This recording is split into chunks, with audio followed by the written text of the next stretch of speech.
Hey everybody, I'm Lance and welcome back to Old Man, Old School and a Cat. So first off, let me thank everybody for the great feedback from the first video and for all the views and subscribers. I took your advice, so in this video the music's a little bit quieter in the background, and because apparently everybody has attention deficit disorder. People will watch 10 videos for 5 minutes each, but they won't watch one for 15. Well, I've decided to kind of shorten this. Okay, so let's get started right where we left off from the last video. I told you we were going to bust a lot of myths regarding circadian rhythms, metabolism, and fasting. So let's get right to it. Every human being, by physiological design, has what's called circadian rhythms, or a biological clock.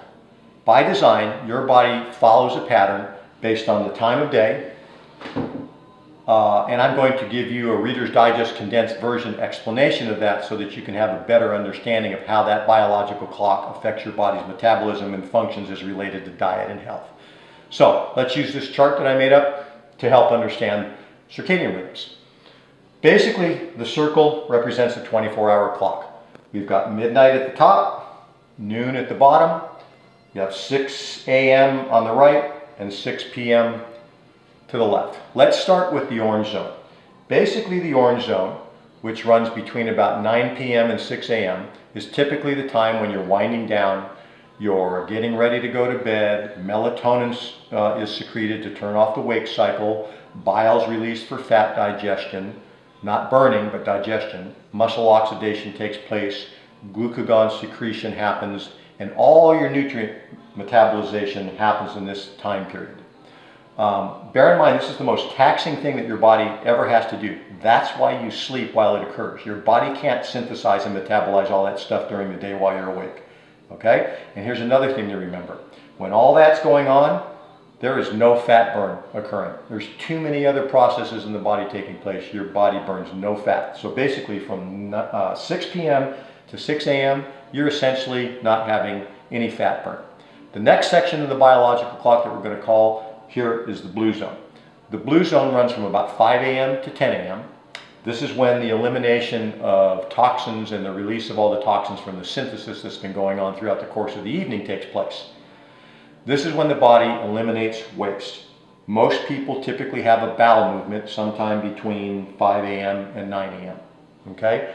Melatonin secretion stops here to kick the wake cycle back on, and testosterone secretion begins so that you've got energy throughout the rest of the day. And again, very little fat burns taking place here because there's a lot of other things going on with the metabolism. And that's the blue zone. Okay? The next zone is represented here, we'll call it the green zone. Okay? And basically from about 10 a.m. or so to 6 p.m., this is when circulation accelerates, where you have a boost in blood pressure, where you begin insulin secretion from the pancreas, fat lipogenesis takes place, muscle fatty acid synthesis takes place. This is what we would refer to as the fat shredding zone. This is where your body specifically focuses on the burning and conversion of fat into energy. And then the last zone, represented here by the violet, okay, this is a period of slower metabolic activity. It's between 6 and 9. It's usually when the immune system starts to do some repair, and it's also the time that all your nutrient storage takes place from the intake of all the nutrients that you had throughout the course of the day. So again, overall, if you look from basically about 6 p.m. to almost 9 or 10 a.m., there is essentially no fat burn taking place. Okay? All of that is metabolization and synthesis. And you can see that there's very little opportunity in there for any fat burning. So now let's talk about metabolism. Okay? How many of you know what this is? This is actually an old school thermostat. And we're going to use this as a representation for metabolism and the regulation of your metabolism. But in order to do that, let's start off with busting a myth right off the bat. How many times have you heard somebody say, gee, I have a really slow metabolism, or so-and-so has a really fast metabolism. They can eat anything. Well, I'm here to tell you that's another myth that's been perpetuated by doctors, nutritionalists, the fitness community in general, and a whole bunch of other misinformed people. The truth is that everybody, for the most part, has the same metabolic rate. As a matter of fact, in a recent study conducted by W.T. Donohue and Jay Levine in the Journal of Science and Medicine, they state that 98.7% of the population has the same base metabolic rate. So that means that the variance between those with the highest metabolic rate and the lowest metabolic rate would allow someone to metabolize about an additional 1 tablespoon of peanut butter in the course of a day. That's it. So, for all intents and purposes, your body's metabolism is basically the same as everybody else. Are there exceptions to the rule?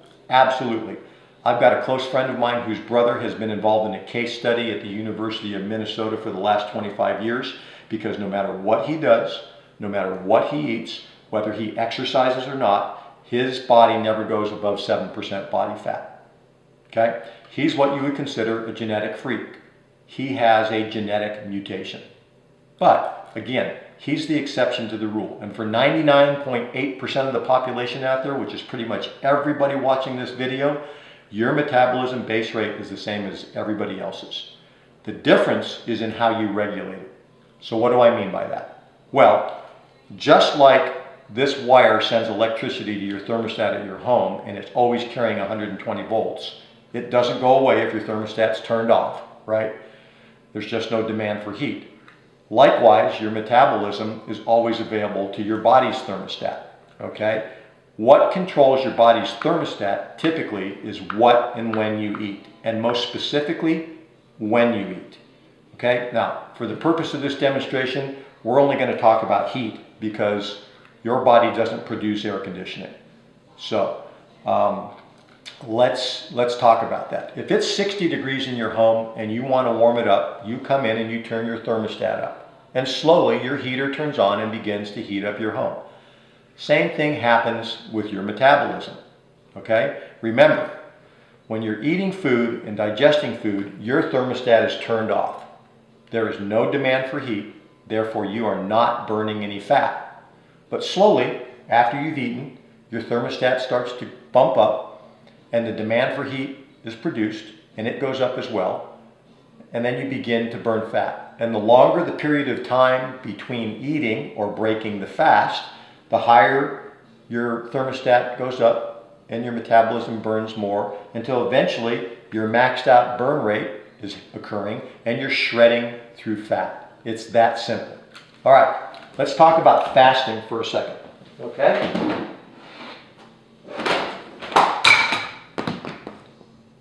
In this country, there's all kinds of myths about fasting. Fasting, here they say, is starving yourself. Well, nothing could be further from the truth. I've been fasting for over 25 years. It's one of the most healthy and rejuvenative things that you can do for your body. Anybody who tells you different, again, misinformed, uninformed, or they're just lying to you, okay? Let's bust some myths about fasting. Number one fasting myth, fasting tricks the body into starvation mode. Well, this is ridiculous. For starvation to take place, your metabolism basically has to shut down to nothing, and in study after study, your metabolic rate doesn't lower in response to a fast until almost 96 hours have passed. And even then, the decrease in metabolic rate is only about 3.6%. Fasting is not starving. Myth number two, fasting causes muscle loss. This is another popular myth that believes that it's important to have a steady stream of amino acids available as to not lose muscle. Again, misinformation. Study after study show that your body releases amino acids for 16 to 24 hours after your last meal. There's plenty of amino acids in your bloodstream in the fasted state to feed muscle tissue and prevent muscle fasting, or what is typically called protein catabolism, from occurring. Myth number three, skipping breakfast is bad and will make you fat. So you got to be careful here. There are large-scale epidemiological studies that show an association with skipping breakfast and higher body weights in the general population. But the reason for that isn't what you think. Kellogg's cereal and all the clueless researchers love to cite them over and over again so that people are led to believe that breakfast has some unique metabolic and health-related benefit. It doesn't. The actual studies show that people that skip breakfast typically don't eat very well in the afternoon. They eat on the run. They make poor food choices throughout the day. They have a much higher BMI than the standard population, all supporting the notion that skipping breakfast makes you fat. The studies actually show that breakfast eaters maintain better dietary habits, they exercise more, and than those that skip breakfast, which gives the false appearance that skipping breakfast is bad. It's not. All right, myth number 4. Fasted training sucks. You lose muscle and strength. Again, another myth perpetuated by doctors, nutritionists, and fitness industry people in general.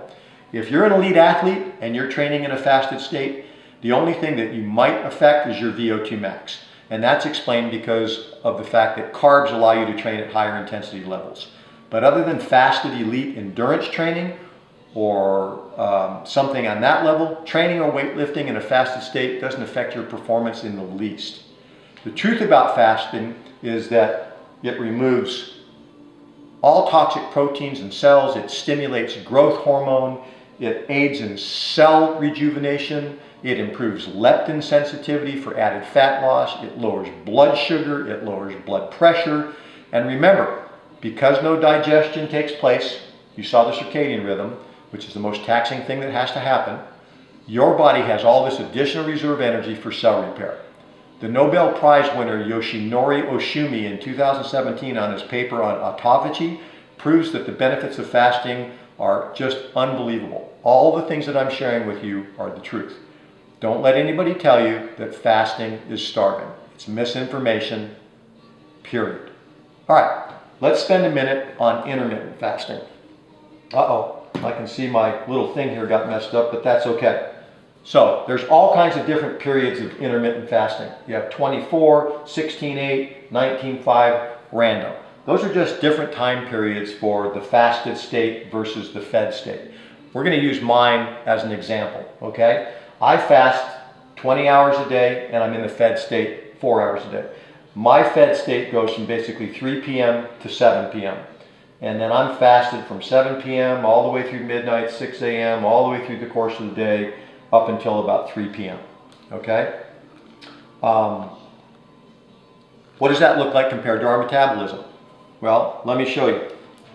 Basically, when you're in the fasted state, from here on, your circadian rhythm that's occurring is metabolization, so nothing's happening. But I wake up at 6 o'clock in the morning, 7 o'clock in the morning, my thermostat kicks on, okay? And then basically it just continues to kick up. Oops, excuse me, I did it the wrong way. It continues to kick up until it gets to the max fat burn, and pretty much throughout the course of the day until 3 p.m., I'm burning fat.